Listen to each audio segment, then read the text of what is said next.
Good afternoon. We're continuing our series on the presidents for the Republican Northern Club, and I'm honored to have Amy Wagner, who is the president of Harford County Republican Women. Amy, how did you become a member?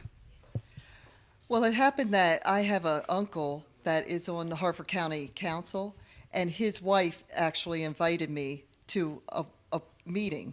So, Seems simple, but actually it's not as simple as you think, because that's how we grow our club. We invite other women. Something as different as that, but is done all the time in marketing to grow groups. I also like to say, he was your uncle, and I'm Irish, and I say, it's in me blood. right. So sometimes politicians just have it in their blood. So thank you for serving, and your family serving. With that in mind, what impassions you to continue with the club and to work for the club? Well, I think that originally I was seeing a change in the political climate in our county, in our country, and it just prodded at my heart to get more involved than just sitting on the sidelines. So one of my goals is to try to reach out to more and more people that have felt like they're sitting on the sidelines and want to get more involved in making some changes. Now, you had mentioned to me prior, and we talked, that you are both a grandmother and a mother. Yes. And that's important to you because of future generations and helping them. Absolutely. And that is what becoming a grandmother really solidified this drive in me to do even more, because I see all the changes that are happening with all the programs and education, everything that is affecting children. And I want to do my part for a better world for them. Well, I think you can certainly speak to what's happening with the children and the youth, because you are a licensed social worker. You have a practice, and you are seeing some of the problems today. We know that depression, and I hate to say it, we even say it, but we're even seeing more suicide with our youth. What are you seeing with the youth in your practice, and particular issues that you're seeing? And can you connect it back to anything politically?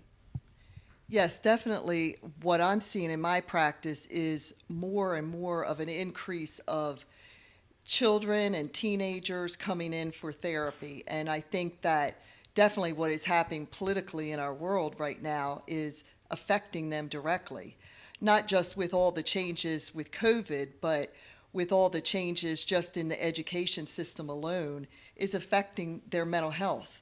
And that really is a huge issue for me, because I am seeing an increase on anxiety, depression, identity, and suicide is definitely on the rise.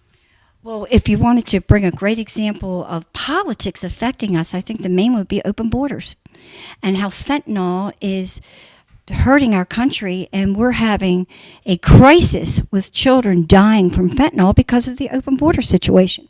Absolutely. That brings up another point, that the increase in substance usage and the types of addiction that is developing is becoming more and more of an issue. And I know that we've been trying to address like the opioid crisis and those sort of things, but it's coming from all different sources as well for them.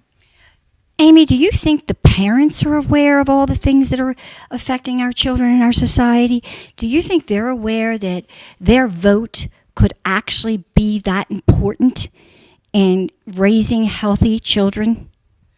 I feel like there are some parents that are very involved in that process, but I feel like there's a lot that are not and are under-informed on the changes in curriculum and things of that nature that are going on, that if we can make an impact and get some information out there to let them know, they can make a difference by getting involved. And we're seeing that right now in Harford County as far as our school board is concerned. Oh, tell us a little bit about the school board and what can happen in that arena.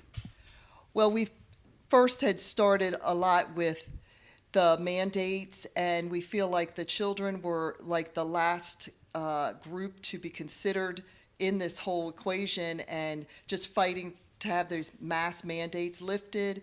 We are looking at different curriculum items right now that are concerning to us about gender identity and things of that sort, that we really want to get involved in what the board is approving for schools. And we can make a difference. Someone that's actually running for lieutenant governor right now, she actually started by taking over the Kent Island School Board and making them more conservative. So, Amy, why should women join your club? I would like women to realize that we make a huge difference in change in our society. And the only way to really make that change is to get involved. And all I'm asking is that you take that step just to get involved. We will teach you. We will educate you. We will plug you in where your skill set is needed. But all I'm asking is make that decision to first get involved. Well, I want to thank you for all your work as the president. I know that all the presidents work tirelessly for the country, and many of the people that are involved in the country. So God bless you. Thank you. God bless America. Yes.